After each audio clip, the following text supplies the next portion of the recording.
بسم اللہ الرحمن الرحیم۔ السلام علیکم ورحمۃ اللہ وبرکاتہ۔ نماز فجر کے بعد یہ درود شریف اور دو دعائیں ضرور مانگیں۔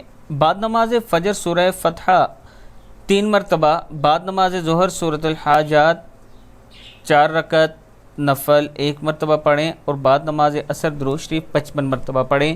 اللہم صلی علی سیدنا محمد النبی الامی وعلی آلہ واصحابہ وبارک وسلم۔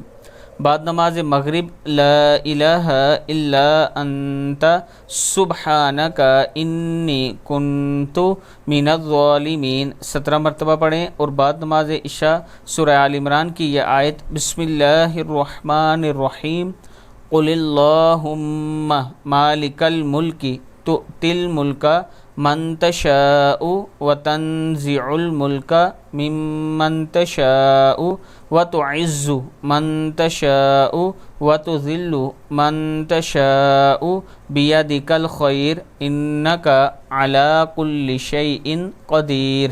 صدق اللہ العظیم۔